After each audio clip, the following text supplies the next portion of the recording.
Madam Chair. Okay, I'm calling the open session to order. If we could stand for the Pledge of Allegiance.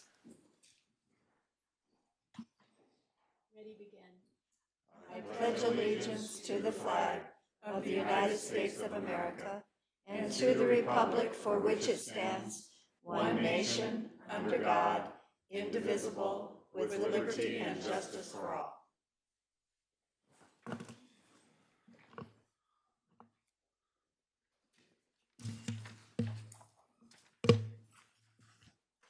Thank you very much. There's no report out from closed session.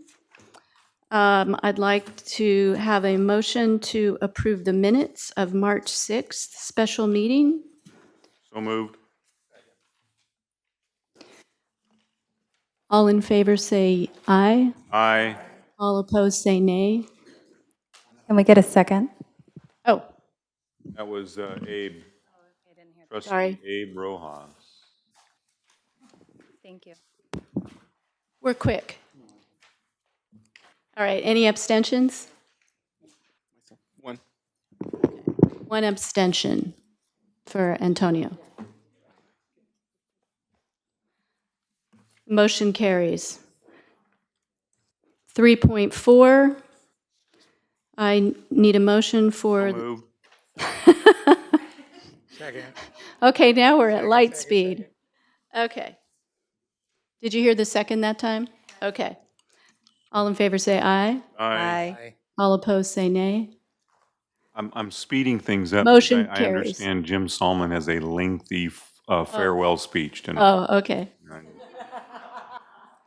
So I'm going to pull 3.5 because our wonderful Graciela had her arm in a sling and she had trouble typing all the minutes. So that one will come up next time. All right. Have we taken care of all the minutes that we have? Okay. Are there any public comments? No. Okay.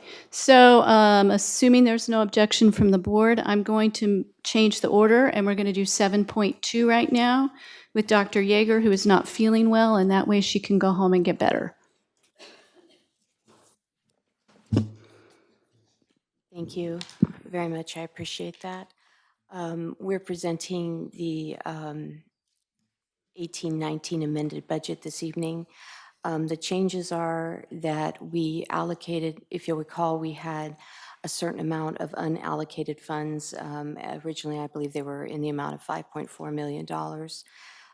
We are now allocating $522,000 for the pool project at MJC, a $400,000 increase for central services legal fees, and then both colleges were augmented for the faculty agreement for ongoing and one-time funds. I would comment that we did for this year only augment the categorical programs. That will not happen next year. That is not a usual thing that we did, but because it was so late in the year, we knew they would not have the opportunity to, account for that in their budgets. So the remainder of those funds, we are not allocating due to the notification from the Chancellor's Office of a deficit factor that for Yosemite translated to approximately $5 million. We are not expecting that deficit factor to result in the full $5 million reduction to current year, but we also don't know what it will end up being. So for the time being, that those remaining funds will stay in the undesignated line item.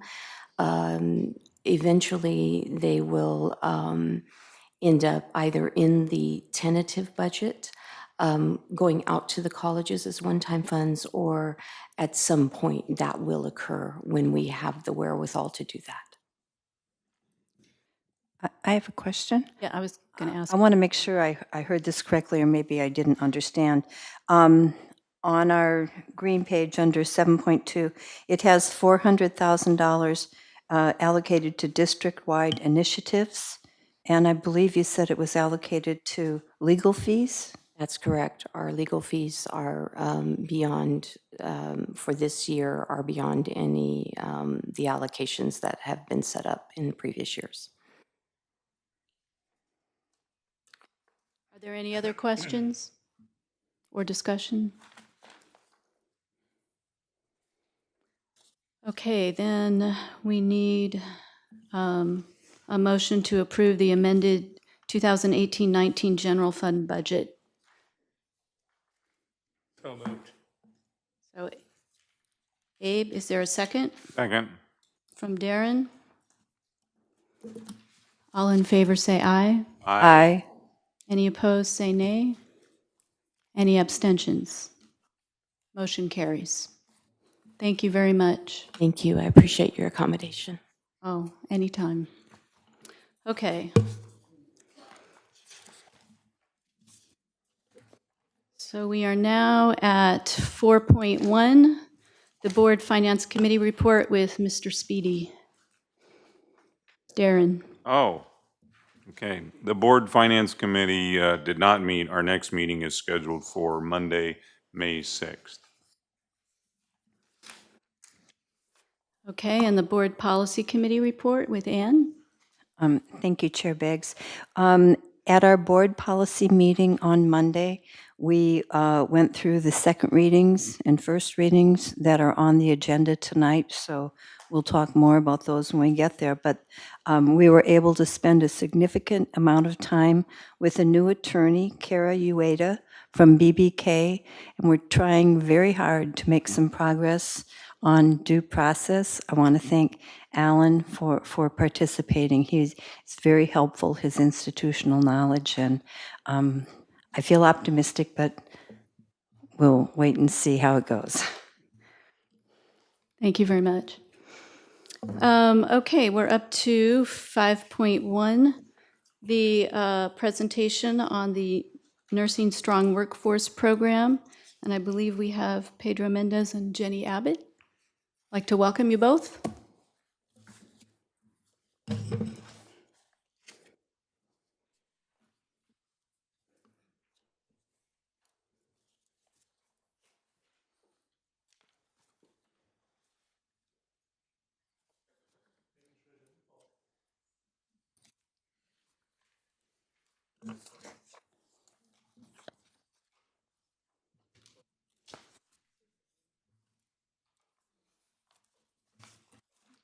Good evening, and thank you for the time to recognize this important celebration for us that we're very proud of in Modesto Junior College and as career education program administrators and family. It's an opportunity to welcome or to congratulate our MJC nursing program in the Allied Health Division under Dean Martha Robles and faculty members Kevin Butler and her nursing team. The 2019 Gold Star Award team. We received recognition earlier this year, and we have the opportunity to kind of recognize them for this. So we want to kind of set up the particular award and presentation to that end. So I'm honored as the steering committee member for the Central Valley Mother Road region and career education dean as well in presenting this award. And I'm also honored in working with Jenny, where we work hand in hand on career education efforts and strong workforce efforts for the college and district.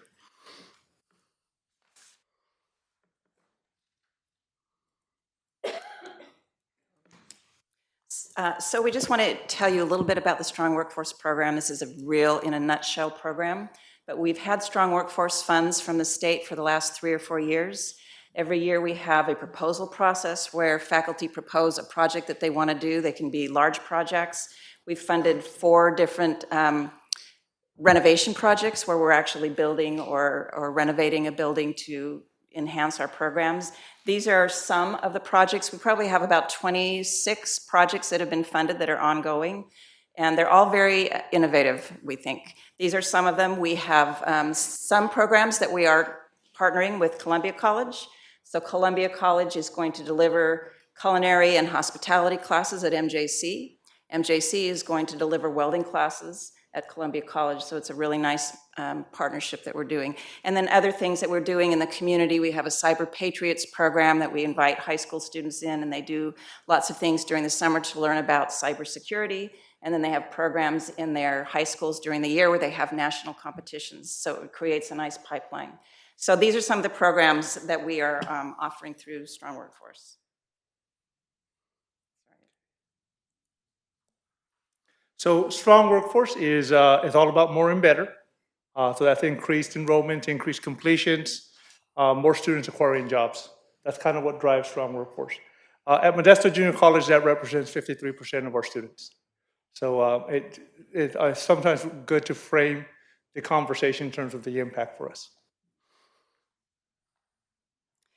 The Chancellor's Office created a STARS program where they award a Bronze Star or a Silver Star or a Gold Star for programs who meet 1, 2, or 3 of these criteria.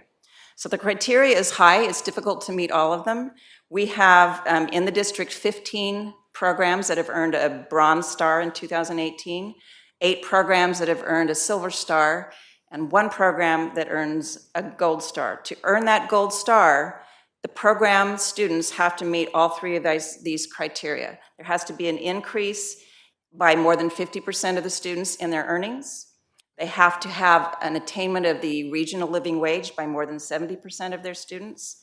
And 90% or more are employed in the field in which they studied, which is a really high bar. So we want students to study in our programs and then get employed in that same field. So to earn a Gold Star, you have to meet all 3 of those criteria. So we all know that nursing is a program that we're very proud of, and the work that the Allied Health program provides and their faculty in serving our students. But it's impressive to know when you look at the statistics what got them there, and what were the recognitions of those statistics. So in the category of students who participated in the program and boosted their earnings, 230% of the students showed that impact. In the category of improved livable wage, 84% of the students that participated in 18 showed that impact. In the category of who was employed in the industry, 100% reported attaining a job in the field. So I think that when you look at that data, it's phenomenal. It's something that we should be proud of. So now, hot off the press, thank you, Kelly, for this data. So this is some additional information, and I apologize for using the phone, but pass rates, 2016-17 BRN first time passing rates were 91.15%, and within 1 year went to 97%. 2017 BRN first time rates went from 91.92 and within 1 year to 98%. Job placement rate in 2016-17 was 97%, climbed to 98% in 17-18. Graduates in the spring program of 18 were 51, fall program of 18 were 53. Current number of students, 228 are first semester students. 228 total students. First semester are 50, second semester 54, third semester 62, fourth semester 62. The nursing program shows some just phenomenal numbers, and we were fortunate enough to receive an award from Assemblymember Adam Gray and Heath Flora, and that's what the award is about today. We wanted to take the opportunity to present that award to the board on behalf of the college and recognize our teams from the Allied Health nursing programs. So that's our thank you, but what we'd like to do is invite the team up to recognize them. So if we could.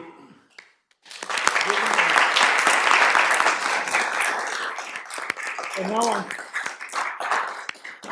I'm going to pull this beautiful award that I'm hoping they'll put out in the Allied Health facility. Do you mind introducing these people? Absolutely. Yes. This is Dean Martha Robles from Allied Health. Good evening. And Kelly Butler, who's our lead Allied Health instructor. She's the program director for nursing. Thank you.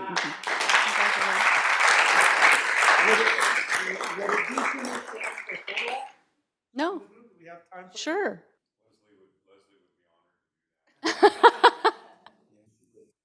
Perfect. So can we, I'm not sure exactly where we, Oh, yes, we have, Well, with the chair, the chair and maybe vice chair, but the chair most certainly. That's a big deal. Congratulations. it's a very big deal. Thank you. Oh, here you go. Tom. Let me give you this.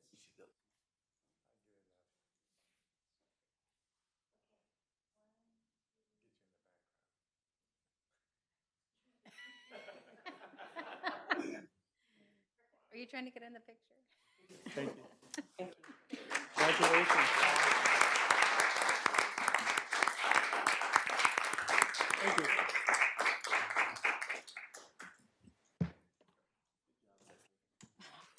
Well, it shows the tremendous faculty that we have in the allied health program, especially in the RN program. It reflects on the caliber of the students, all the prerequisite training they get to enter the program, and the high bar that we set for those students throughout the program. But I think the important thing with the job placement is the partners that we have in the health field in our community. And I think the goal is to replicate that in all those other areas of CTE, because by having those partnerships, we can then place those students quickly and more effectively into those desired fields that they got their training in. So hats off to all you folks. Thank you very much. thank you so much.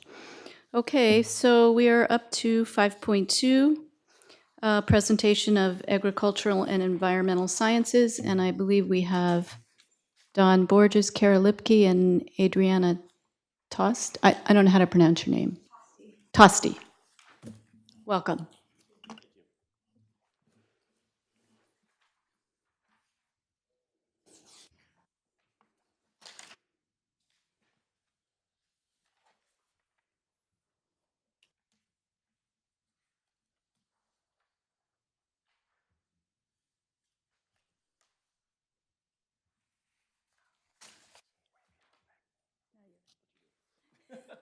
Well, thank you for the opportunity to highlight the MGC Agriculture and Environmental Sciences Department. And I have an opportunity to have a couple of my students with us, so she will be able to go through and share some information. So one of the things we want to take an opportunity to do so, we were the seed was planted, I think, in January. Steve Collins came to a dean's meeting and presented an invitation that the chancellor had made, and we bid on that opportunity. And we want to kind of share some things a little bit with you. So what our purpose today is to kind of give you an idea of kind of where we're going present day, and then actually what we're doing in the future. And then also hear from the students and kind of what brought them here to Modesto Junior College and what's their future objective and goals in the future. So with that, we have a video here. It's about 59 seconds long.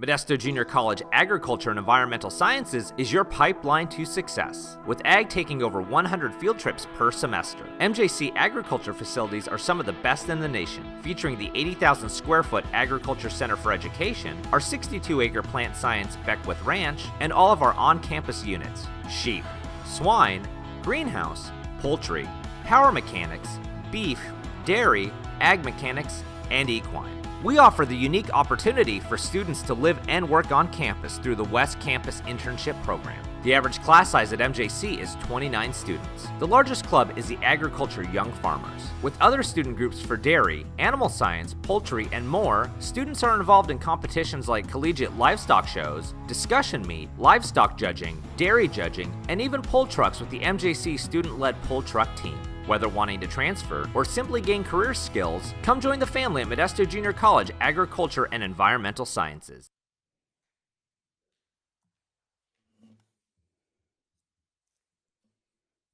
One of the things also we have put together with a student success team, and one of our team is here with us, she's sitting there. So we thought we'd be outstanding in the field in agriculture. So that was our theme, and we have this poster we developed and resources that we have. We've shared those with counselors within our service areas and part of our outreach also. Take a look at the diversity in agriculture. It kind of gives you an idea of our present snapshot of our student population that we have within the agriculture department. And then now we get to hear from the best of our best. Hello, my name is Kara Lipke. I'm an ag business major here at MJC. I'm originally from the small town of Wairika, California, about 20 miles south of the Oregon border. I knew that MJC was a renowned agriculture community college. My older brother also attended MJC, transferred successfully and enjoyed it, so I kind of followed his footsteps and came here. I am on the MJC sheep unit, as you saw earlier in that video. And with the help of advisors and faculty from MJC, I'll be transferring to Chico in the fall. And then good evening, everyone. My name is Adriana Tosti. I'm also an ag business major here at MJC. I'm originally from Gustine, so not too far from here. So I was very familiar with MJC, and my older sister also came here. What predominantly got me involved in MJC and made my decision here, it wasn't my first choice to go to college, but after taking in all the considerations and the circumstances, it ended up being a really good fit for me. And so I'm really grateful that I've had a lot of opportunities. And so then in the fall, I will be transferring to Oklahoma State University. So MJC has been a great step towards that direction. Thank you.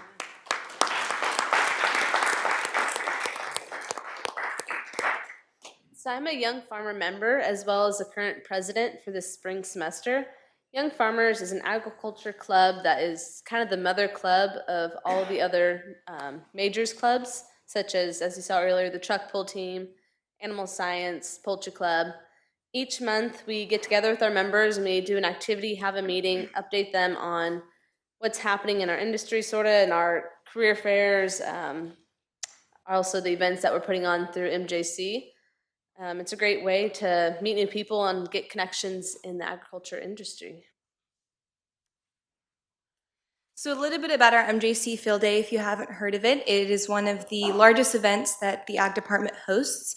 And so that happened just a few weeks ago on March 23rd. And so basically what that is we invite a lot of local high schoolers all throughout the state of California, and they come to MJC to compete in career development events. So basically those are different events that are geared towards different pathways. So for example, when I was in high school, I was involved in dairy judging, and I came to MJC and competed in these competitions. And so it's an extremely large event. We had over 2,300 FFA students here, high school students, and we also had more than 250 MJC students help with that event, and then over 150 industry personnel that also helped with us. So it's a very big undertaking, and that's one of the large events that we have here.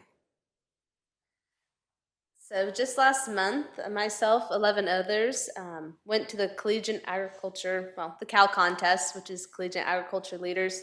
It's a contest that hosts different categories such as job interview, discussion, marketing and sales, all events that'll really help us in our future careers in the agriculture industry. Is there another slide that shows what we took? No. Okay, yeah, so we did very well at that event. There were over 13 different colleges. We ended up placing first, second, and third in almost all the categories. And then in discussion, we took first, second, third, fourth, and fifth. Wow. It was a very successful event. So a little bit about dairy judging and the judging teams that we offer here. So that's really one of the factors that drew me to MJC, was the fact that I was able to continue my dairy judging career. And so through this opportunity, I've been able to travel to multiple different states, competing while representing MJC.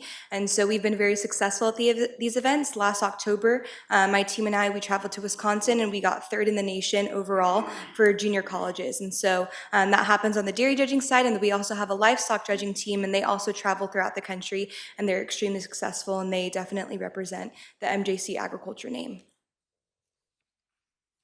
So in March, we had the opportunity to travel to the Porterville Collegiate Livestock Show. We showed cattle, sheep, and swine. All the animals from our MJC units that we have on campus are the majority of the animals that we bring there. In the sheep, we took home 12 out of 12 banners. It It was a very unique opportunity that many students would otherwise not be able to have. In the swine, we took home 10 out of 12 banners, and then in the cattle, we took home the grand champion steer. And this wasn't just a community college, this was community colleges and universities, so it was very amazing that we were able to do such a good job with other universities.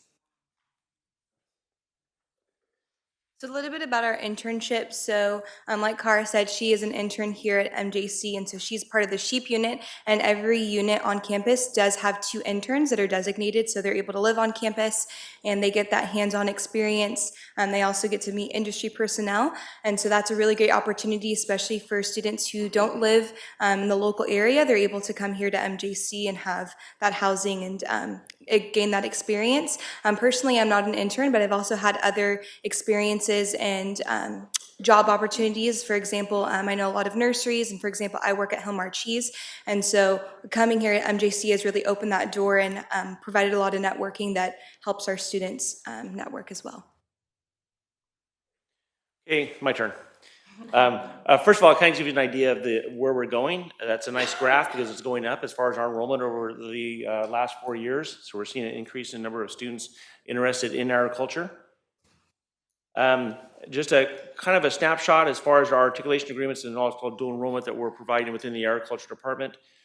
Presently in articulation agreements, we have 32 different schools that we articulate with throughout the central region, and we have 66 articulated teachers in those agreements with 127 articulated sections that we have within the agriculture department. We also have some dual enrollment. We've been working with a little bit and trying to go through and provide opportunities with the dual enrollment area and learning a lot as we go and progress with those areas. One of the things that I kind of started with, these are pathways within our service areas, and you can take a look at the number of students. So we did a little homework or research on each of the pathways we offer within the agriculture department here at MJC, and you'll see on the left-hand side all the different high schools and the number of students in those. So what we're going to do with that, we're taking a look, we're starting at the high school level, and as we're developing pathways into the community college with our pathways with dual enrollment and also articulation. With that, we're also looking at certification within the region, and we did a teacher certification about 2 weeks ago, and a couple days ago we did a certification for our high school students that we're working with and in the area of floriculture, and it was very successful, and we had a lot of flowers that we got to deliver all over campus and the district office, so that was a plus to that also. One of the things I was going to leave you with is our last break, which was our scholarship function that we have at the end of the year. We probably will be approximately 75 to 80,000 scholarships, $75 to $85,000 in scholarships we will be giving out this year within the agriculture department. One of the things that, as we're seeing even these 2 individuals here, we're seeing about 35 to 40% of our students transfer out of state. 35 to 40% of our students transferring out of state. The challenge there for the agriculture industry is those individuals are transferring out of state, and half of them come back and half of them don't.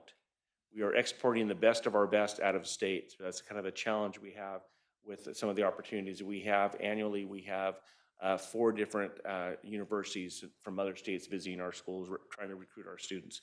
So these students do extremely well. They're sought after. I would say the takeaways here, our students are awesome. That's why I do what I do, and I'm here because I had an awesome teacher when I was a student here back in 1980. I did try to see if I had a picture of myself in 1980. I was going to throw that up there, but I'll continue to look for that. And so if you guys want to laugh, hey, who's laughing back there? Okay. I had more hair back then, so we want to thank you for this opportunity. If there's anything we can do, we do try to extend the invitation at any time and all times to any of our events and activities. If you want to come out and visit with our students, please do so. It's pretty awesome. Thank you again. Don't leave. Don't leave. Yeah. I have 2 questions, and one for you, Don, but first for Kara. I understand from what your companion said that you live on campus, right, as an intern? Yes, I do. How important was that in your decision, that housing, how important was that in your decision to come here? Extremely. There is no other way that I would have been able to come this far down California for a community college. At that point, I probably would have went to a CSU. It's very, very crucial. Yes. Okay, I appreciate sharing that. And Don, I don't want to give you too hard a question, but there's something else on the agenda with the equine department. And let me ask the question, maybe you can enlighten me. There are two gifts of two horses that are on our agenda, and one is valued at $60,000 and another at $85,000. Can you tell me about that? I didn't know how you would use them, and I didn't know that horses cost that much money. Okay, yeah, sure I can. I'm thinking about how I'm going to answer this question. My wife has horses. Okay. So, I think a horse, the value of the horse is a challenge because it's obviously only what someone's willing to pay for that horse. It's almost like a collector car. Yeah, I can Well, I'm relate sorry, not to to pick on that one. You know that one, right? That just came out. What is the value to that person? So the fair market value of that animal is what we're basing that on of other fair market animals for that quality pedigree of that horse. And what we're doing is our equine unit is expanding and growing, and we use them for brood mares for breeding purposes. Okay, so that's the main It use is an for breeding. investment into that program. Okay. Yes. Well, I think just anyone being willing to donate something of that much value is because of the quality and value of our ag program. Yes. Thank you very much. Thank you so much for coming. I wanted just to add that I was so impressed with both Kara and Adriana's presentation, and I know it's part of the skills you practice when you compete, but both of you not only are articulate, but passionate about your subject matter. And maybe after you're done in Oklahoma and you're done at Chico, you come back here and when he's ready to move on and take over. You guys really did a terrific job, and it's so pleasing to watch young people who can move up into greater areas of leadership, and both of you have demonstrated that. All about Congratulations. having a fresh face, Don. That's what it's all about, Yeah. And 80,000 is cheap for horses. Secretariat, who won the Triple Crown, $7 million for that horse in 1973. So keep that in mind. Thank you very much. What a great program. Right? Yeah. Okay, so we are now up to our guided pathways presentation with Dr. Jennifer Zellett and Dr. Brian Sanders. Welcome. Good evening. We were looking forward to this opportunity to share with you about guided pathways, and after all the MJC presentations and the wonderful results of some of the pathways that you've seen, I feel like I can truncate maybe some of my portion of the presentation. So we're really excited about sharing with you sort of a really big picture impetus for this huge reform going on at both of our campuses. And we want to help you understand the enormity of the tasks that our faculty and our classified professionals and our admin are going through right now. So let me see if I can work this technology. You get to drive.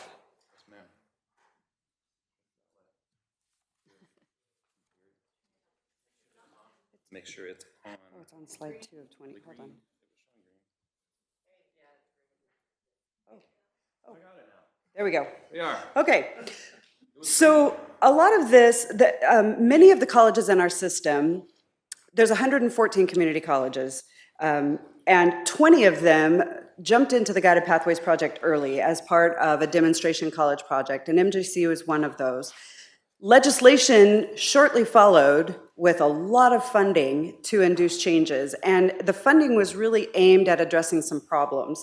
And so the problems being addressed were our students were taking too long to get to their educational goal. And there were too many units on their transcripts compromising their financial aid, making it impossible for them to transfer and then complete because their financial aid had been expended in what should have been the first 2 years of their education. And there was not a clear path from what I want to do when I graduate high school to actually being able to attain that. the language of education, it has a lexicon all its own. You guys know we throw acronyms at you, and you're great at asking us, can you please explain what that means? I think sometimes we rival the military with our acronyms. And so we realize in this that a lot of this is just simplifying this down so that when a student tries to come to our institutions and reach their goal, it's not hard. Take away the stuff that gets in their way. So some solutions that have been implemented all across the system, and every campus kind of has their own flavor of what this looks like. There's a real intentional onboarding of students. And Don alluded to some of this when he talked about our pathways going down into the high schools. We have streamlined courses of study that dovetail with courses of study that high schools have. And so students can take college classes early. When they get here, they're already on their path toward educational attainment. We call it sculpted choice because really there's this romantic notion that students come to college and they meander through general education to find themselves. Well, that's an expensive way to find yourself. And if you look at the demographic of our students in the Yosemite Community College District, our students don't have the luxury of meandering or finding themselves through extensive educational journeys. They need sculpted choice. And so a lot of this is about looking at what does this degree of study need to help a student be the best prepared for the career that waits for them. And then the biggest advantage is really busting down all of the silos that we have loved to live in. Education was built in all of these silos. Student services is in that building, instruction is in that building, science is on this campus, and we get really comfortable in our silos and have to be sometimes forced to talk across those things. And this whole reform is really forcing us to examine all of that. Yeah, the guided pathways, just you maybe couldn't read it on this pillar, but there's this picture that guided pathways is built on 4 principles. The pillars there: clarify the path, enter the path, stay on the path, and ensure learning. Those are kind of the 4 goals that we're trying to achieve. And I spell this out a little bit more. This is an infographic that comes from the state, but creating these clear curricular pathways to help our students know what they're going into. Think of that as like a menu, but it's a simplified menu. The metaphor that we continue to talk about is maybe a comparison between the Cheesecake Factory menu, which is just debilitating in the number of choices. You can't read the menu before the waitresses there asking you what you want to eat. The other extreme is, of course, the In-N-Out burger menu, where it's a single or a double, and that's about all you get. So we're trying to find that happy medium in between of what can we, as institutions, present to our students as a reasonable collection of choices that will lead them to the goal that they're trying to achieve. The other end of that is to help students choose and enter their pathway, stay on their path. So we have an obligation as colleges to put forward the classes that the students will need when they need them and not cancel them out from underneath them. Now, that's more true at my college than it is at Modesto, where we have smaller class sizes, and we have to figure out what number of classes and which specific classes can we put there so that we will promise them to be there, so that when the students arrive in that point in their journey, that the class will be in place. And then finally, we follow all that up with ensuring that learning is happening along the way. Now, this is a second phase. Years ago, we were presented with some really fantastic research that I think has been utilized and embodied at both colleges. This RP group put together this study on student support redefined, and the brilliance of it is the simplicity of it. They did research with study groups up and down the state, and they learned that students are more successful at college when they feel directed, when they have a goal and they know how to achieve it. And you can read the goals down here, the descriptions. But when they're focused on what they're doing, they're nurtured by someone at the institution. They're valued. They don't feel like they're just a number. They feel like they're personally valued. They're engaged with the institution, and you saw that with the ag students earlier, and they're connected to the institution. So this was earlier research. Now, 4 Pathways comes along, and our P group is actually looking into how does earlier research connect with current information and the guided pathways movement. And so if you look up here, you can see that directed pathway goes really well with creating curricular pathways. The cool thing about this is, oftentimes we're in fads in education. We go from one crazy idea to the next crazy idea. This is great because I'm starting to see the connections from what we thought was great research on the front end to this neat guided pathways program that's really helping our students. Picture gets a little bit more involved. If you think about helping students choose and enter their path, that's really connected to 5 of the 6 different factors. And likewise, helping students stay on the path is, 4 of those. It's connected, it maybe not so much engaged. Engaged is more of the clubs and things. I would question some of the absences of connections there. And then the ensuring that students are staying with it. So this is, in a theoretical sense, we're looking at the connection between different types of research. So quick update on what we're doing at Columbia College, and I do intend to kind of blow through these. This is off the first items. We've been implementing streamlined programs and these nested program graphics, and I'll show you some more of those at some other time. We've also been working on aspects of helping students choose and enter their pathway. We're working on some IT projects that's going to help with that as we move forward with a common curriculum system and an online catalog. We've implemented Starfish to help students know where they are in their program. They'll know they're only a few steps away from graduation, and then know which classes they need to fulfill the rest of those goals. And we've been doing a number of things with just measuring our outcomes and seeing how students are doing.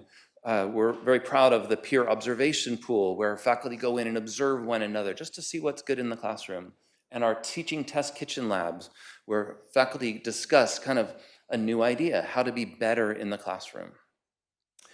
But we're also just providing you an update on where we are. And I wanted to get real with you for a moment. We're at the hard part.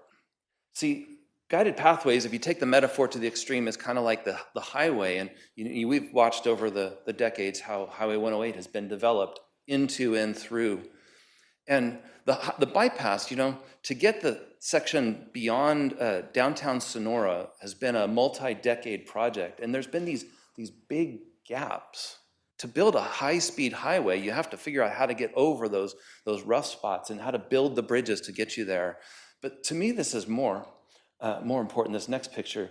If you've been on this highway, you just go screaming up there at 65, 70 miles an hour, and then you just come to the end of the highway. And it's just kind of amazing. You just go, and it's this wide double lane thing, and it just comes to a stop, and they're like, okay, turn right now.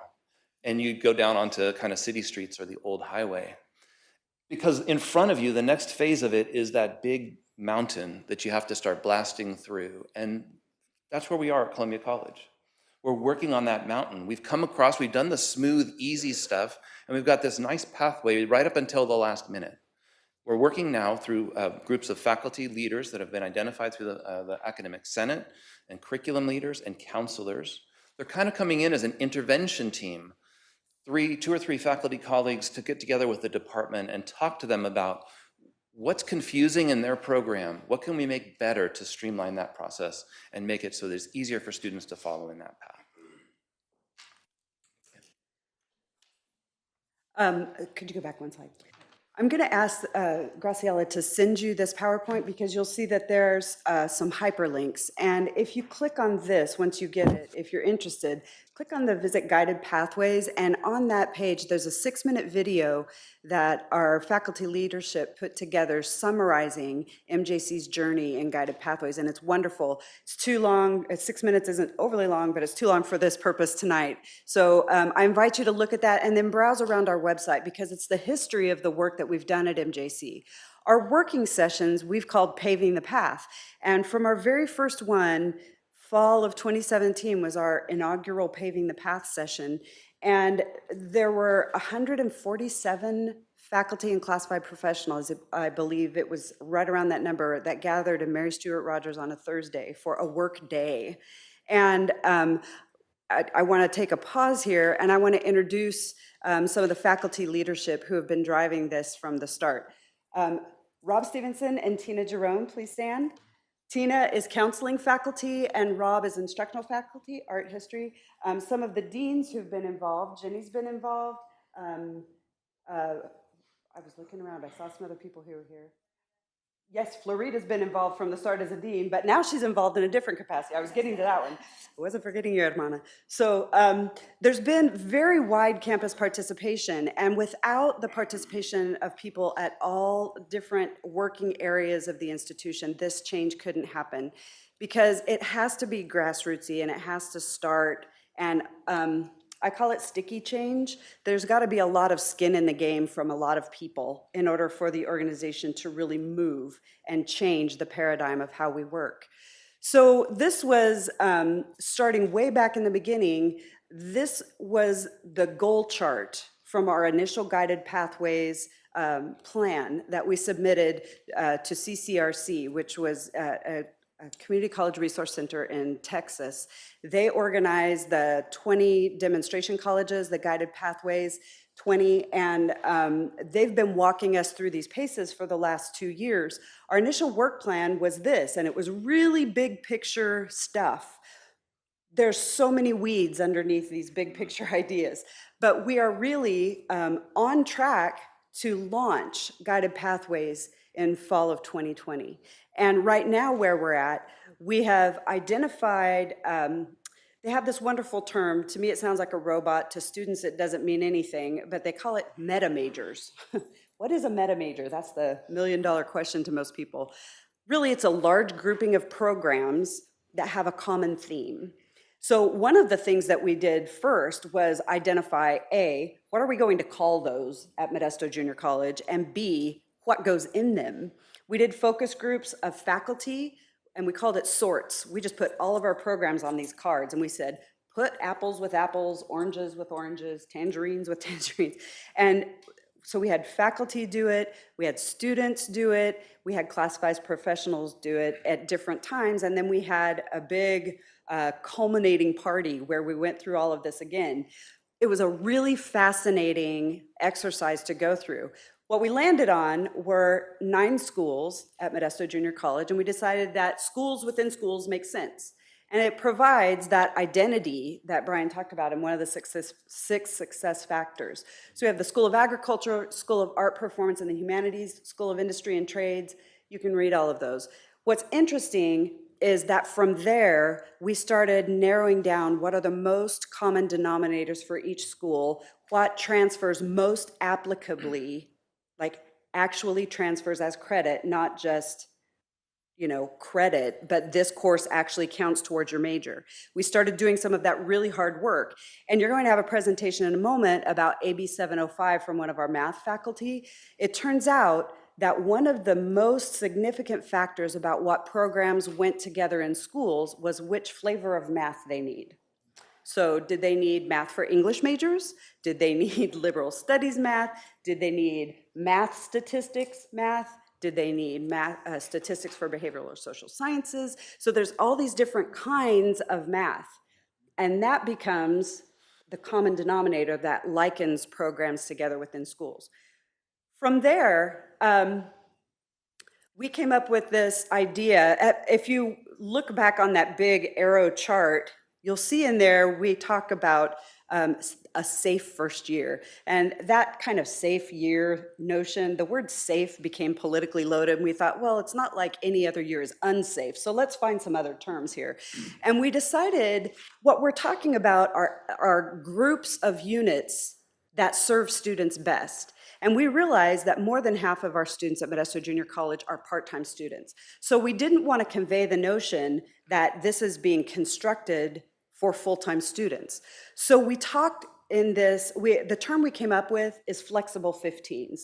Your first flexible 15 units, take any of these in this first grouping of classes, and then go to the next section. And this set of units are for students who know they want to be in the School of Arts, and I kind of like painting, but I really like theater. I'm not sure what I want to do. You can step in, take that first 15 set of units. It will apply to any major in that school, even the second set of 15 units. So your whole first year of college is degree applicable and transferable. And degree applicable is more valuable than just transferable. So those first 30 units are degree applicable to any program within the school. So we satisfy that romantic notion of roaming to find myself, because I'm still figuring out my major within the school, but all of those first 30 units are degree applicable. This work was all facilitated by faculty and counselor leaders, along with our classified professionals who are success specialists. This was a lot of hard work.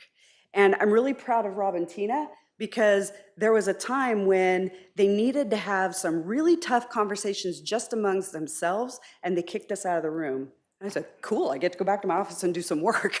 But it was a really crucial time to talk about what do students need in the area that I'm an expert in. And what we have is a really valuable product for students and actually for the state, because Rob and Tina have presented to other colleges who are going through this guided pathways reform, and Modesto is looked to as a model for some of these practices. So the units are fully degree transfer applicable within their school, and it ensures AB 705 compliance. Within each school, this is not all about academics, because some of the other pillars that Brian talked about, ensuring that they stay on the path and ensuring that they succeed, that's not all about academics. It's about all of the surround supports. And I know that as a board, you've been hearing a lot lately about the other needs that students have, whether it be about food and housing insecurity, whether it be medical help that they need, whether it be mental support, whatever it is that they need. There are a lot of ways in which our college has to surround them. And our counseling area has been at work for quite a while, designing intentional surround supports for our students. And the notion that they've landed on is within each school, there's going to be a team that surrounds these students. And it's done by cohort. We're going to be using the tool Starfish. And within the designated surround support people within the school will be the access people for those students. So if somebody raises a flag, Susie hasn't been at school for this many sessions. I know she was talking about this challenge. If it's for health services, it goes there. If it's for financial aid, it goes there. All of those people who have access to those support services are paying attention to Susie. And so we're trying to do the best that we can to maximize our support around our students. There are a lot of next steps that go beyond each individual college, and it's actually going to involve district-wide conversations. Some of these steps have already taken place, and I appreciate the work that Josh Hash and his team are doing, because one of the next things that we're going to be embarking on very soon is a common curriculum platform that goes into an online catalog. That will be a district-wide investment, because as the colleges work together to meet common metrics, to help our students dovetail programs through both colleges and transfer back and forth between colleges if they need to, and make that as seamless as possible, we need to have these systems in common. And so there are next steps. We need to have conversations with both colleges in the room, with district support in the room, talking about what does it mean to be a district that has guided pathways colleges. What does it look like? And the conversations that I've been having with the dean team that I serve really center around, we are now beginning to feel the rumblings of having to re-examine our own job descriptions and how we operate as administrators.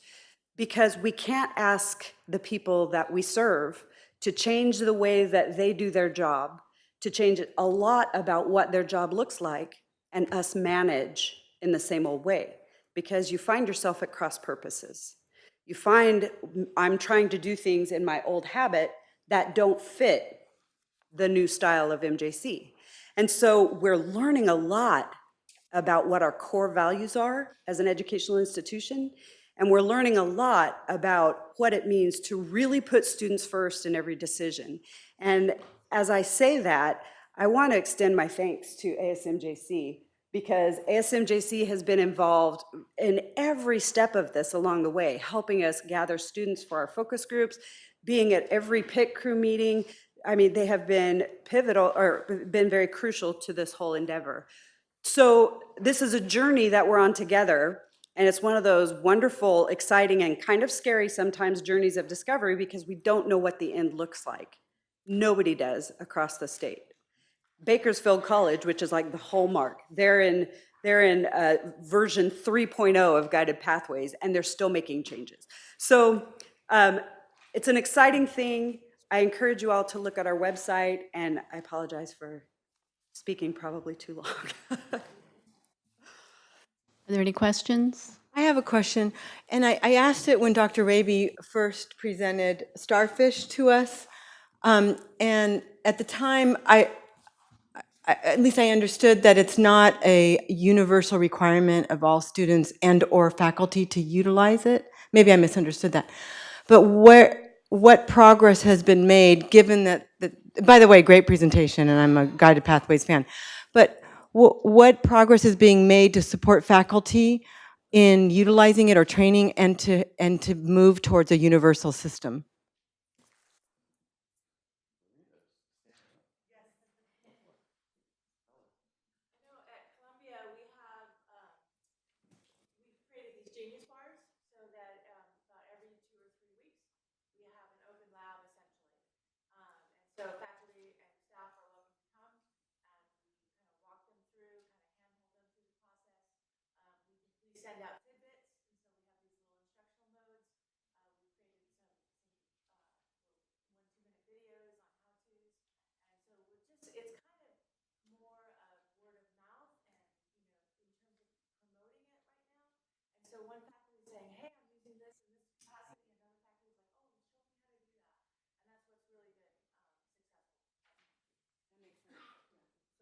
In addition to what she's indicated, we're also providing training in sending a beta program, if you will, for the summer for all our first time in college faculty.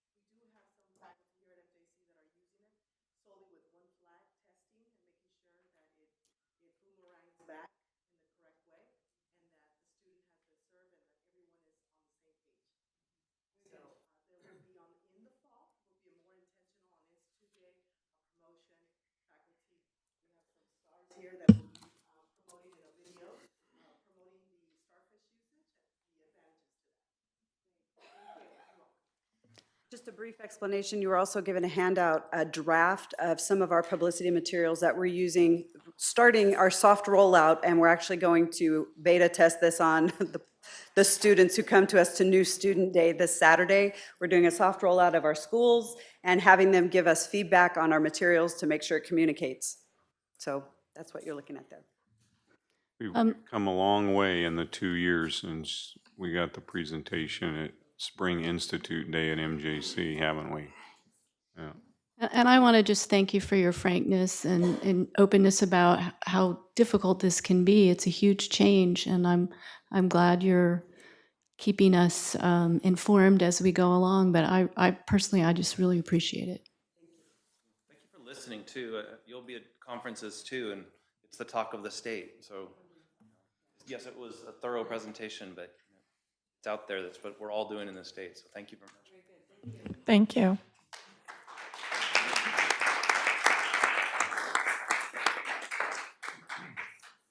Okay, we are up to our presentations, our association reports. And Student Senate activity reports first. Harvlovleen? Good evening, members of the board. On April 5th, MJC celebrated Raza graduation, and on April 13th, ASMJC members will be volunteering at the New Student Day. Incoming students will be able to sign up and register for classes. On April 25th, ASMGC members will be setting a prom night event on East Campus for students to get extra assistance before the finals week. Dinner and snacks will be provided. Since this is my last board meeting, I just want to say thank you to all of you for giving me this opportunity to come in here and be able to report on all of these events. Thank you very much for coming every month.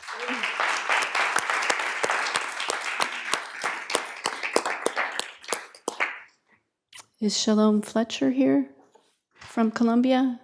Do we have a report from Columbia Student Senate? Okay. Next up is LTAC. Hi, Jillian.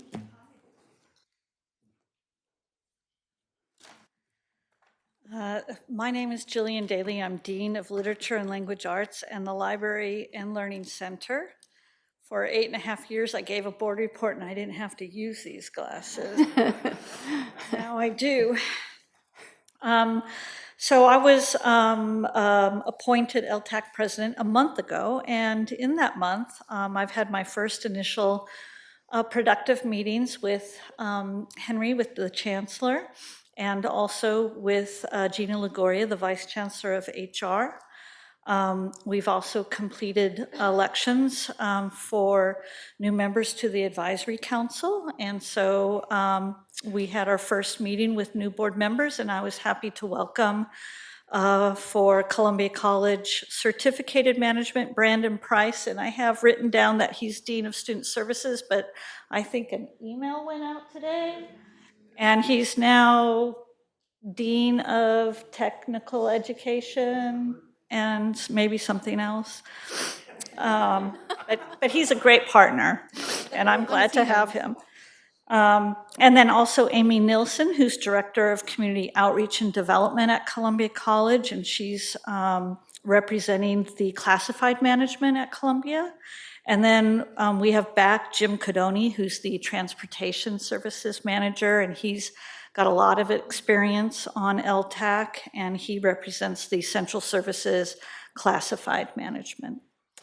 The LTAC handbook is up for review right now, and so we're creating a small work group who will be meeting with Gina, and she'll probably have a partner, and our timeline is hopefully to complete any revisions we might want to the handbook by the end of summer, before the school session begins.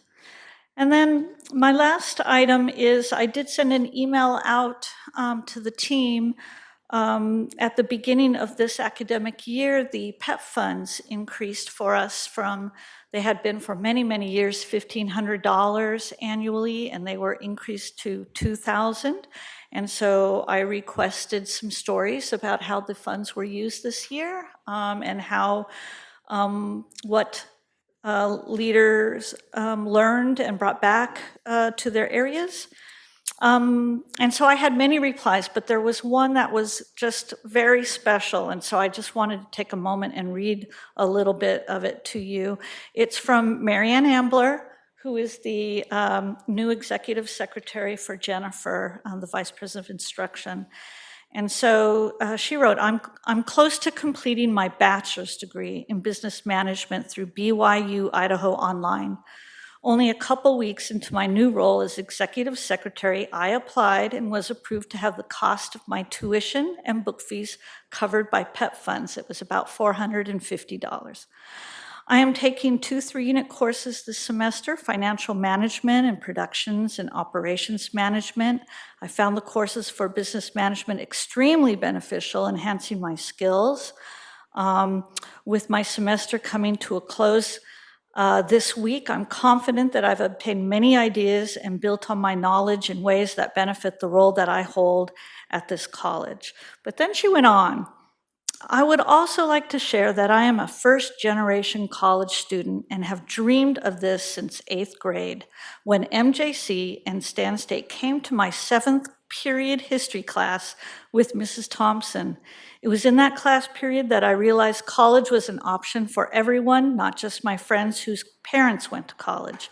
It was in that old portable classroom that the representatives of each college explained the path to college, and it was there that I learned that it was an option for me. Before MJC made that visit, I had no idea, no plan, no clue. This is an amazing time in my life where I'm so close to reaching a dream and now serving the institution that inspired me so long ago. I'm so happy to be a part of this growing institution that provides answers to problems not only for our students, but also for our employees. So I just wanted to share that with you because I thought it was a great story and use of PEP funds. Thank you. Any questions? Thank you very much.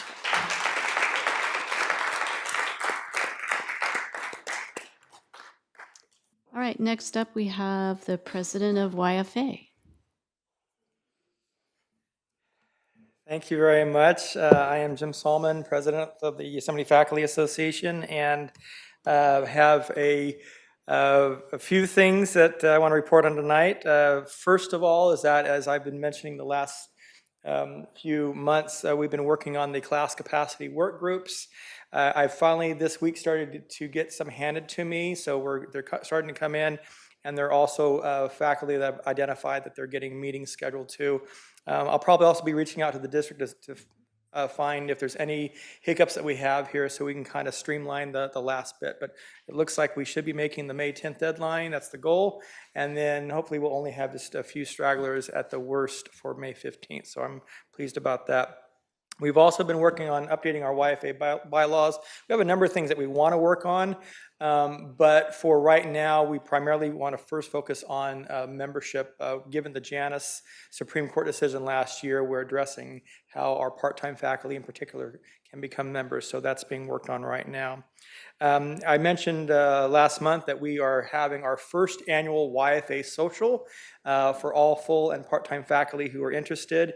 It happens to be on Good Friday, so we probably won't have the largest turnout that we are hoping for, but it does look like it's a good kickoff first year, and it's something that we hope we enjoy from years to come. No business to be talked about. This is just about having fun with one another, and that's what we want. In a couple weeks, about 4 of us from YFA will be going to the CCCI conference. That's the California Community College Independent Conference in San Francisco, where we meet with other independent unions to talk about a variety of issues that go up and down the state. And then finally, we have a new YFA president who starts in 21 days, because I'm counting, and so the next president will be Shelley Akiona. Shelley, if you'd come up here, please.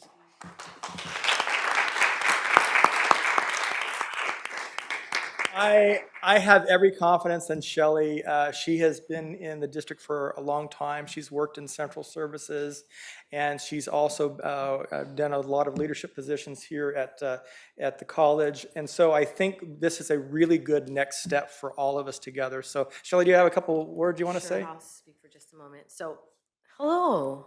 Hi. It's so good to see some of you again from my previous life, and I'm looking forward to getting to know others of you, and I'm really excited. I'm excited. I want to first thank Jim. It's been a tough season, but that season is coming to a close, and I'm excited about that. So I just want to thank you, Jim, for being the tip of the spear. It was a hard season, but I'm looking forward to what comes next. And so we're ending well, which means we'll be set up in the summertime to start even better as we close this academic year. So I'm looking forward to the work that we get to do over the summer, talking with the presidents, with other administrators, with the faculty. I'm excited to serve the faculty. I feel like it's bringing my tenure with the YCCD to a big, nice, round perspective. So I can't wait. Sorry, my voice is a little sick. There's that thing going around. I'll be back next month. And so, as I mentioned, my term ends April 30th, and then Shelley will officially take over. I first want to say thank you. We have, many of you, you've come on board since I've started, and those who've been here even before that. And I think especially the last few months have really kind of brought us all on the same page. So I really appreciate your help in helping us to make this happen. I want to thank Chancellor Young, who's been fantastic these last few months. And so I just really appreciate this relationship that we've developed. I'm also really happy that as an employee here of 20 years, that we have 2 fantastic college presidents.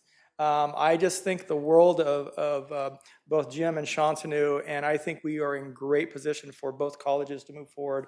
So I'm looking forward to see what happens in the years to come.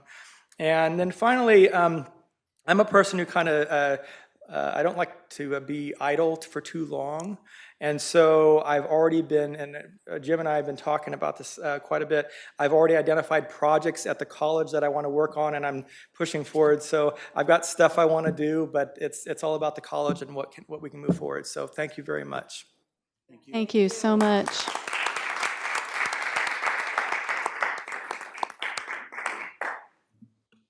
I'm going to miss hearing your laugh at all the meetings.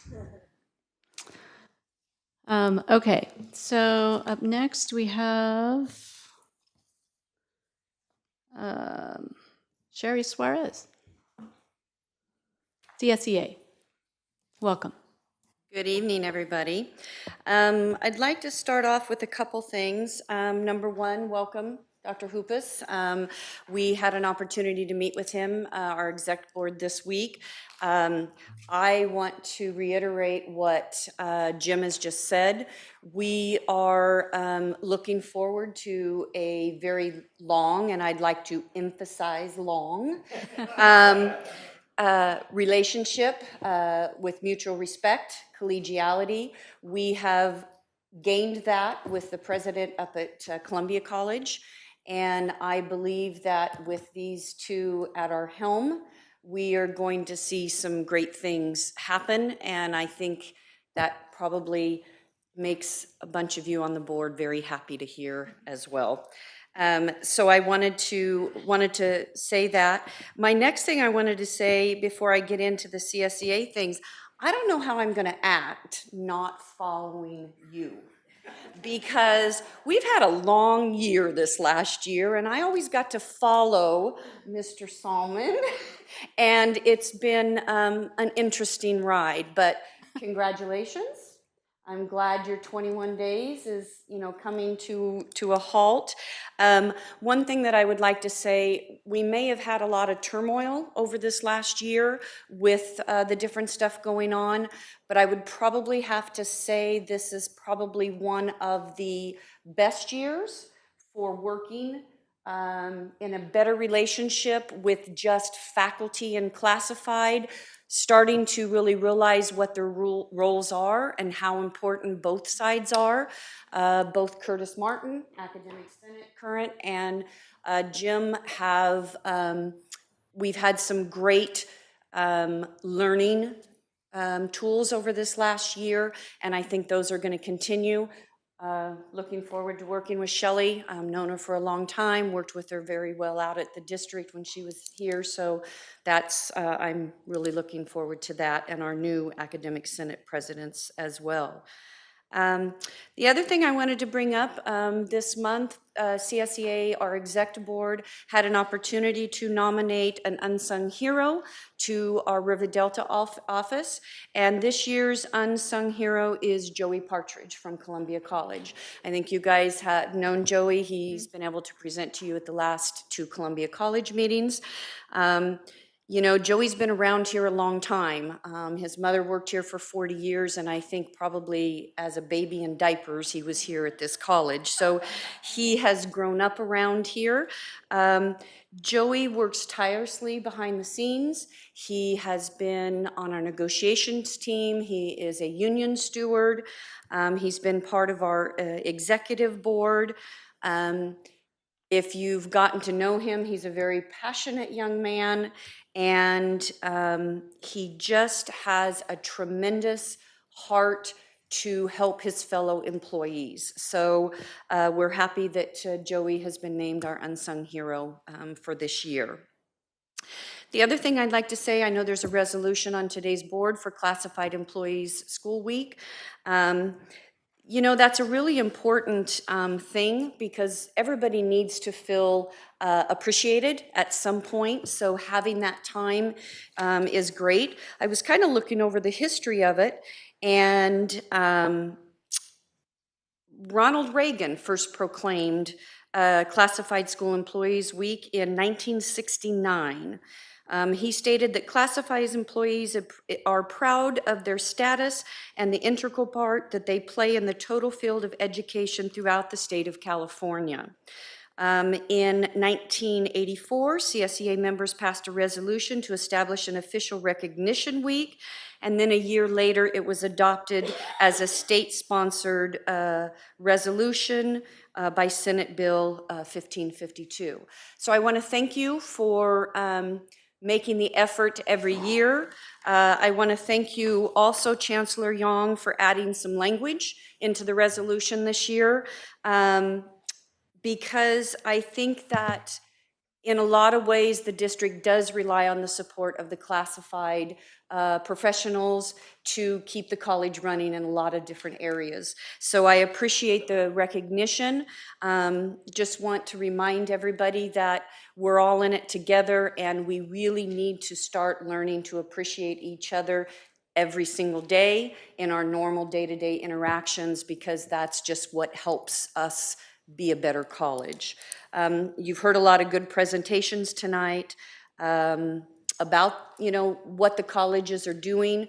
I think one of the best things is trying to bring the colleges together and not be separate, but to bring them together for students to have an opportunity to advance their school time and their careers on a faster path, and to get us all working better collegially.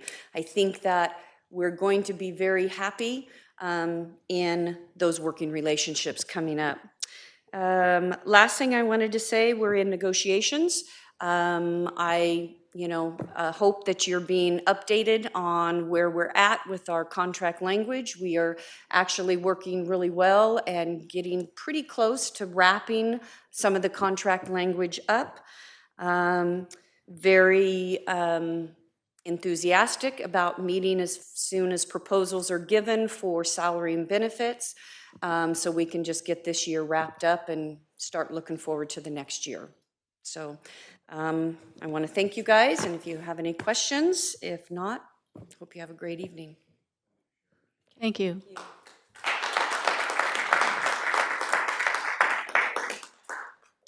Next up is our faculty representative, Alan McKissick. Thank you for this opportunity to address the board. Since the last board meeting, I've attended a board policy committee meeting. Once again, I was impressed with the level of preparation and analysis displayed by committee members. Also by their tenacity, they continue to pursue revision and reform of due process policies and procedures in our district, as does our chancellor. Also, Trustee Hinton visited the MJC Academic Senate, and she was well received. I believe the efforts made by our trustees toward positive engagement with the faculty associations are having the desired effect. However, you need to know that the MJC Senate is starting to expect a visit from a trustee when it meets, so please organize yourselves accordingly. In that same vein, President Hoopus had lunch with the YFA Executive Committee, which also went very well. Speaking for myself, I especially enjoyed his description of his work history, which included one workplace involved in the management and mismanagement of plutonium. Oh, gee. One off-campus event I attended was a large gathering at the McHenry Museum. It was a celebration of former MJC President Steve Collins' 8th birthday. More than that, it was a celebration of a life of service to our community, service that centered on his countless contributions to our district. Preparations are underway for graduation. Graduation has always been a big event, but my predecessor, Michelle Christofferson, began a campaign to increase faculty involvement. It is more and more successful. She began the collection of loaner caps and gowns, which continues to grow to a very impressive number, ensuring plenty of regalia at the event. And thanks again for this opportunity to address you, and I will see you at graduation. Thank you very much, Alan. I believe for Academic Senate, Nathan was going to go first. Sorry. Stretch. Got on button. Relax. My apologies. Thank you for having me here tonight. I'm Nathan Reen, the Academic Senate President at Columbia College. The Columbia College Academic Senate is proud to report first that Academic Senate elections have been completed, and the following faculty members will be serving Columbia College beginning in May 2019. Taking over my position will be Pam Guerra-Schmidt as the Academic Senate President. We're very fortunate to have Pam. She's a quality person. I know she spent several years at Modesto Junior College, and she's going to represent the faculty with distinction. She's going to do a great job. Also, Lana Von Epps was elected as the Academic Senate President-elect. Michael Torok was elected as the Curriculum Chair. Marcus Wisnant was elected to be representative to College Council. I would like to personally wish each of my esteemed colleagues the best of luck as they seek to serve our college and students in new and innovative ways. and as they embark on a journey of fellowship, collegiality, and collaboration. Best of luck to each of them. Beginning tonight, I, along with each of our Senate members, will be attending the spring plenary in San Francisco. Over the next several days, we'll be looking to find ways to improve and build upon the shared governance processes at our own institution. We are also excited to have the opportunity to meet and confer with our colleagues from Modesto Junior College. This should be a fun and exciting event. We appreciate you sending us. Columbia College also has a series of events that is slated to host over the next month. On April 25th from 6 to 9, we will be hosting our semester cram night for the preparation for final exams for students. On May 2nd from 6 to 8 p.m., we will be honoring our Fire Academy graduates with the Fire Academy graduation. And the following night on May 3rd from 6 to 7:30 p.m., we will have our annual graduation ceremonies for the general student population. As this is my last YCCD Board of Trustees meeting as a Columbia College Academic Senate President, I'd like to take the time to personally thank the Board of Trustees, Chancellor Young, Columbia College President Shantanu Bandyopadhyay. Did I get it right? I'm working on it. He usually tells us born to party, but whatever.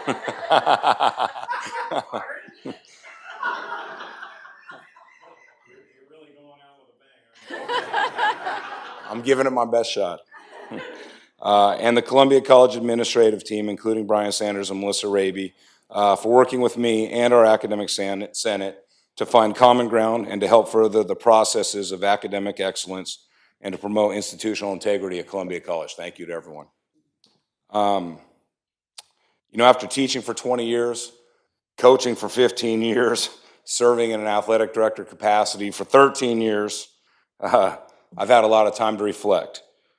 And after serving as the accreditation co-chair for the past 2 years, and now completing my term as academic senate president, I can truthfully say that the past 4 years has been enlightening and an inspirational experience. For that, I'm grateful.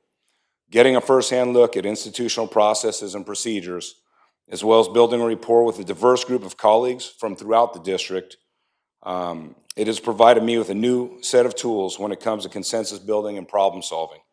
I am forever grateful for this opportunity to serve, and I thank everyone involved in my experience. I also want to take a second to acknowledge Alan McKissick for working with me over the last 2 years in your role as the faculty liaison to the board. And I want to congratulate Alan as well because I guess he scared everyone. He ran unopposed, and he's been granted a new 2-year term as the faculty liaison to the Board of Trustees. So I just want to give him a hand. Thank you to everyone. I'm going to San Francisco to get to work. Thank you. Thank you.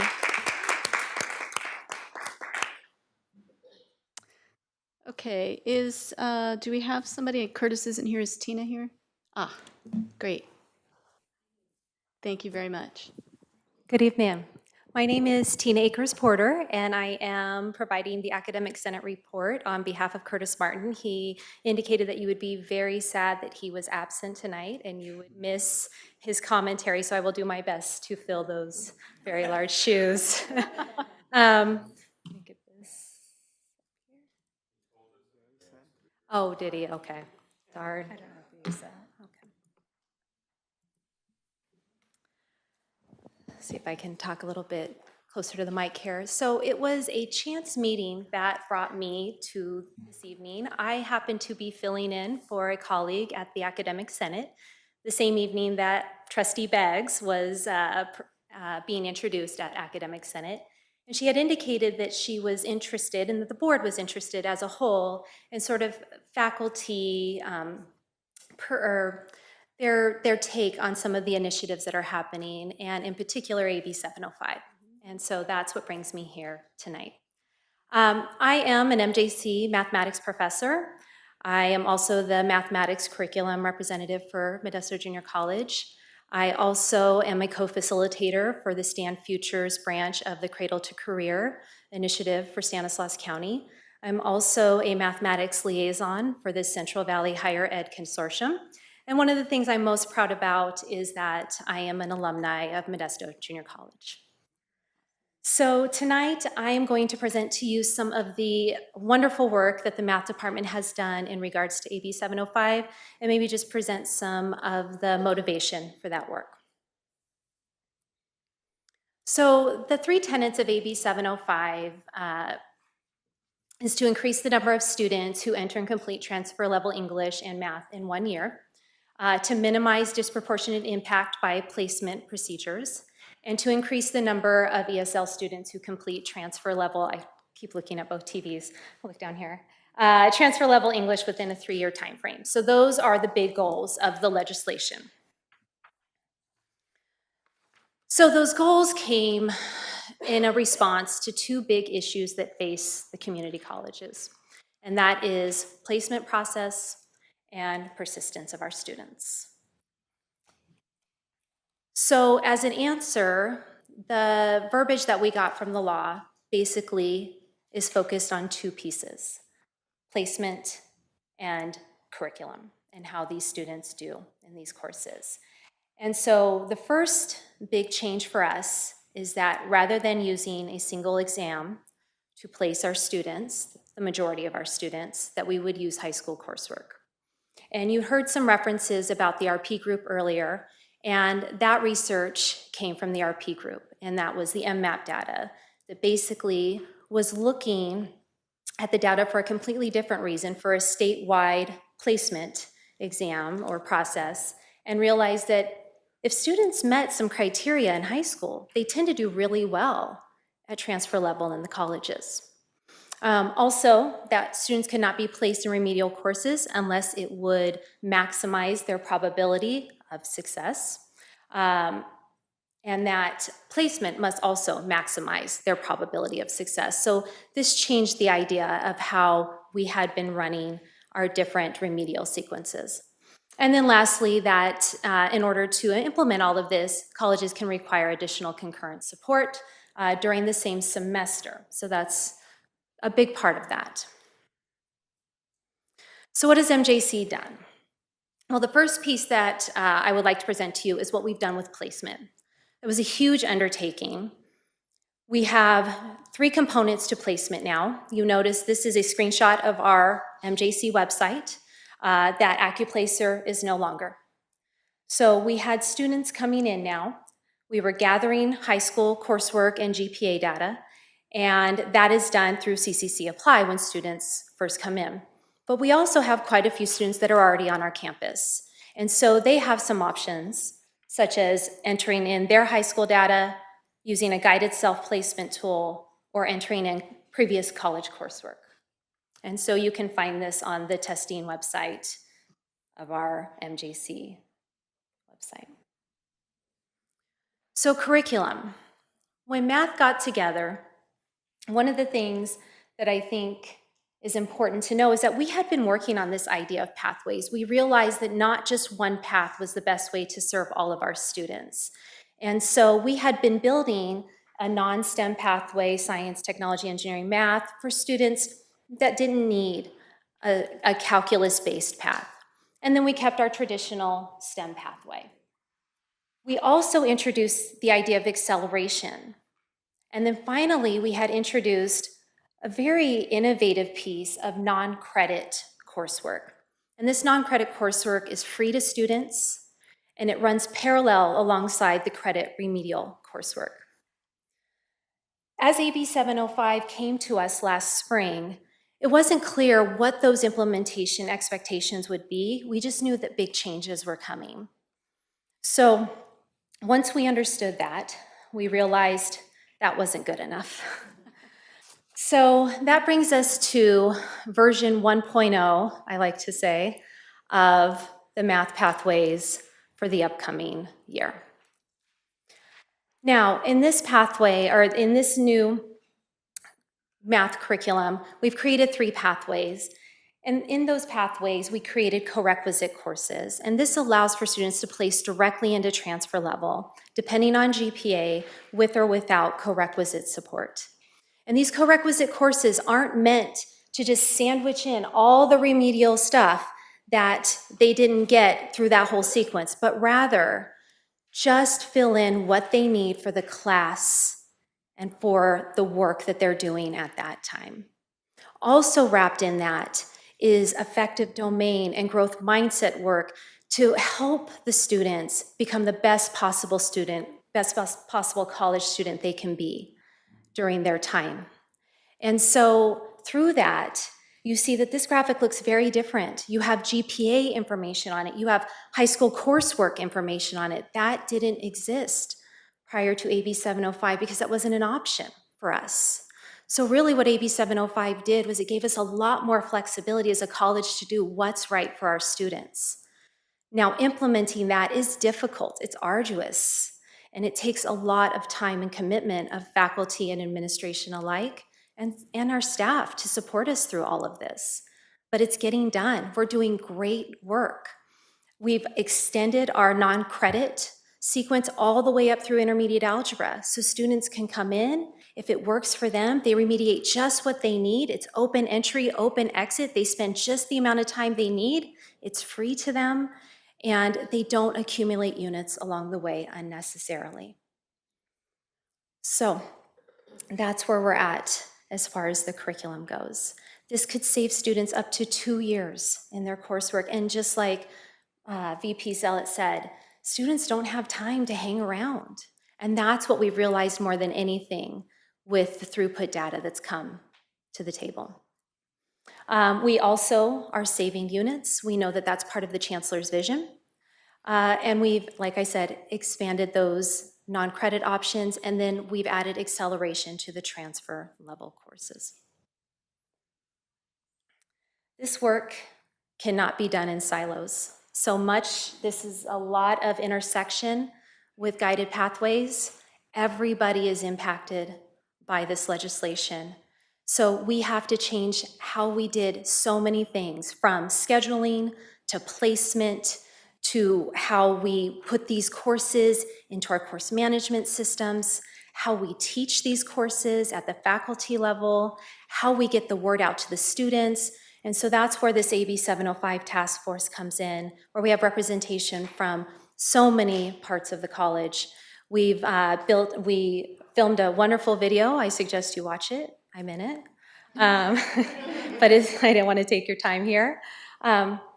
And we're also working on the co-curricular pieces. What does support look like outside of the classroom? And that's where we really had to have a bigger institutional dialogue.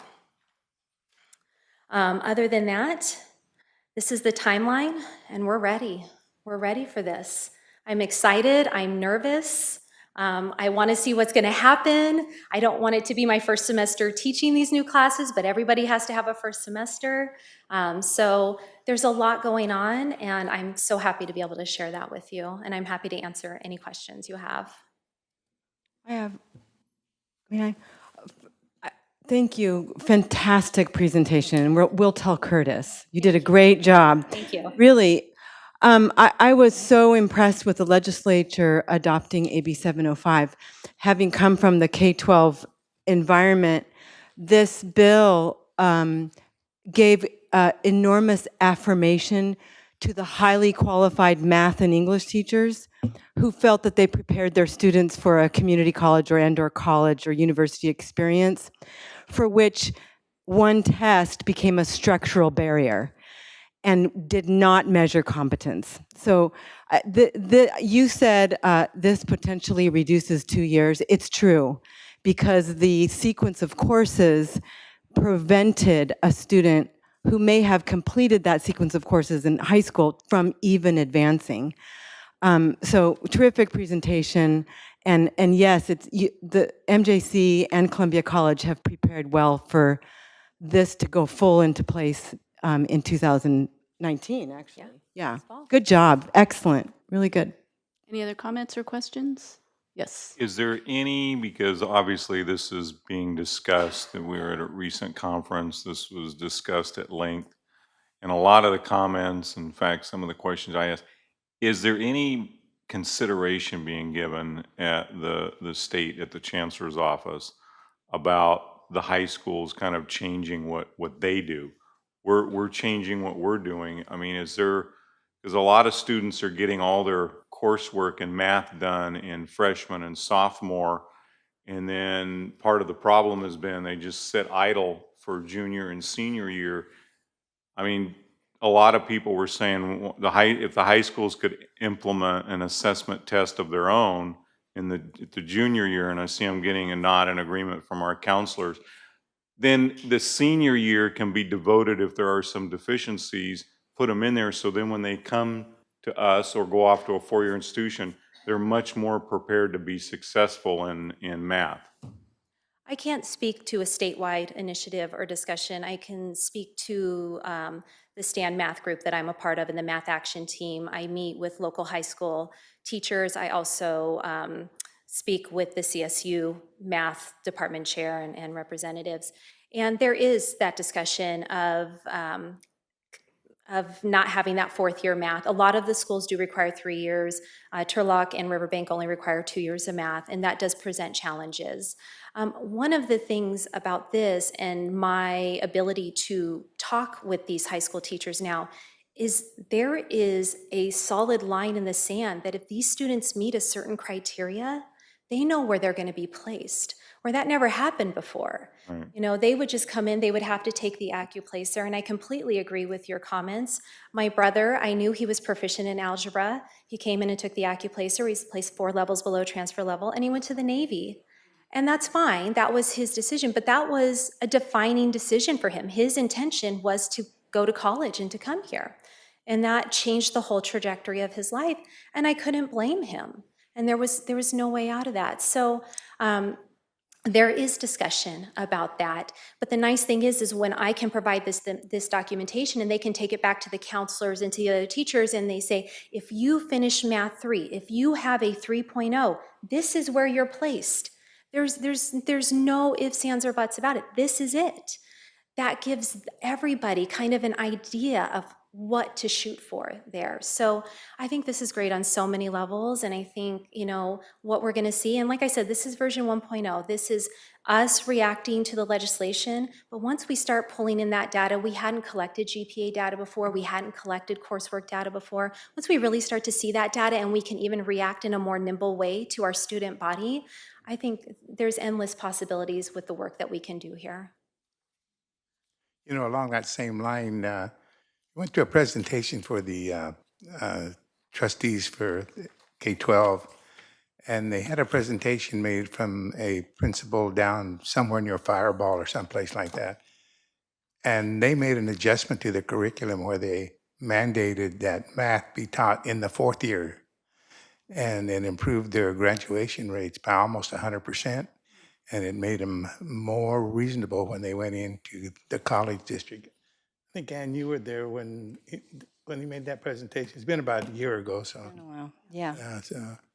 Yeah, and there is discussion about reducing acceleration at even the middle school level and making sure that students aren't completing algebra in 8th grade and things like that, because the research does show that if you make them wait a little bit longer, and there's a lot of parent pushback to that too. So, you know, there's politics and everything. I have a question on the slide that's Math Pathways 2019-2020.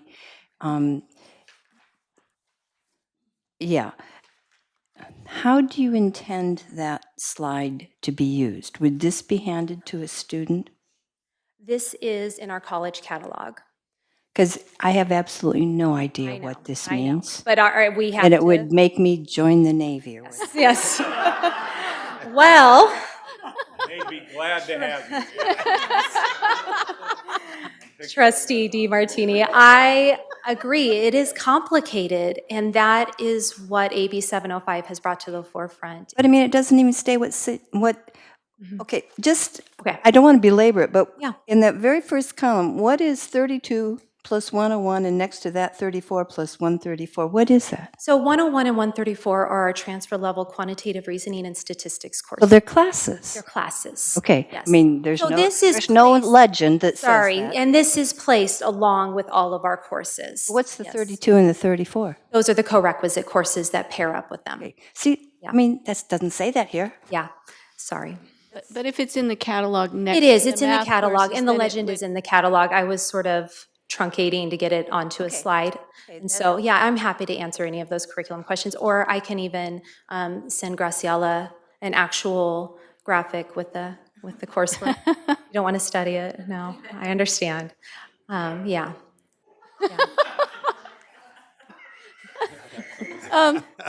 I just want to thank you for coming because I had no idea we'd get a presentation so fast, and it's wonderful because this is a huge deal. It is. It is. Well, I mean, you always hear about, yeah, Yeah. hear about I'm how much we excited, and forget I'm over the happy to come summer. report back if you're interested. Yeah, I would, because that's the other part of this is what's the follow-up? Sometimes we're on to the next initiative and we never hear about what worked and what didn't work with what we spent so much time on. And we don't have time to learn from our mistakes and from what we did well. So thank you very much for coming. Thank you so much.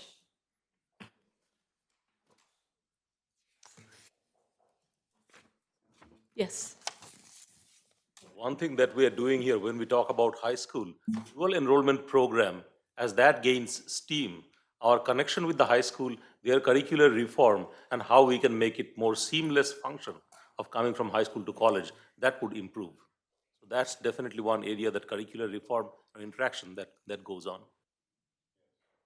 That's great. That gives you a relationship in. Okay, and Dr. Hubis. Just real quickly, when you talk about math being required in the fourth year, one of the difficulties we have in math instruction is retaining a certain level of information. That's what usually happens in the high schools. They take it in freshman, sophomore year, and they've now forgotten it by the time they hit a junior college or CSU. So I think the AB 705 is one thing, but I think the next step is to look at what do we expect them to remember when they exit the community college system. So if they're going to forget it in 2 years, then you wonder, what do we need to do differently so they retain their quantitative skills? Yeah, I mean, I wouldn't want to take the math placement exam now. Well, I mean, it gets to the point, I mean, we talk a lot about writing across the curriculum. And I know I haven't talked to the math folks yet, but I do think we need to start having conversations about quantitative reasoning across the curriculum, because I don't think it'll last for their lifetime if we're only seeing it in these classes here. I agree. Thank you. And I think you're up next anyway. So continue. Good evening. First comment, Alan brought up the little plutonium. Now you know why I have a glowing personality. Yeah.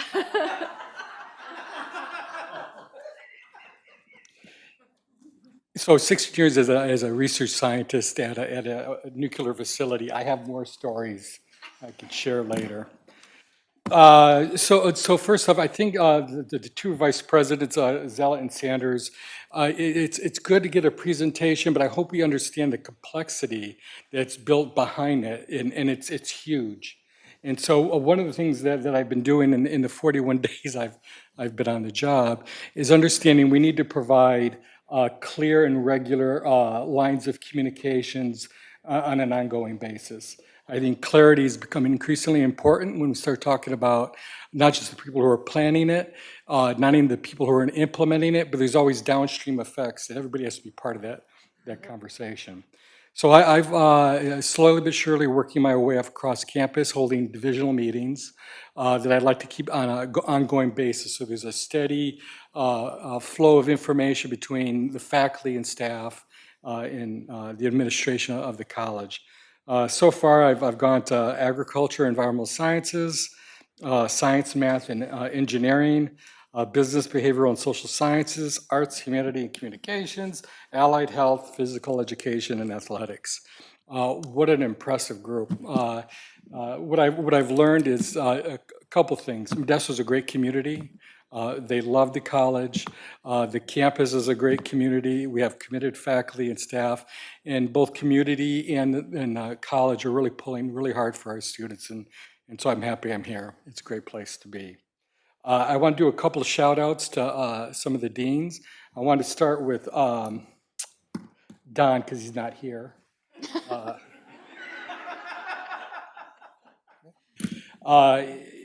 I don't know if the trustees have actually been out to the Agri.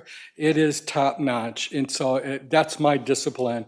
And so when he says it's nationally ranked, he is not kidding. The type of training that they get in terms of agriculture, environmental sciences, I believe there's not a place in California that can match what MJC provides those students. From Chico State, that poor student's gonna be sorely disappointed when she goes there. Secondly, the science, math, and engineering, Lori, thank you for the tour. It is an outstanding building. The museum is outstanding. The planetarium is outstanding. It is also a first-rate facility, and you got first-rate faculty. I appreciate the tour. And Lori, I really appreciate you showing me the cadaver room and leaving the residents resting. So I didn't have to, the way they pop up inside the container. So, and all joking aside, I remember talking, I come from CSU. Cadavers and human organs are not cheap. And having them available to CSU students is becoming a rarity. And to go into the physiology lab and watching our students dissect and work with human hearts, that type of experience is invaluable. So kudos to your faculty and what you're doing over there. Let's see, is Martha, there you are. Glacier Hall, have you been to Glacier Hall?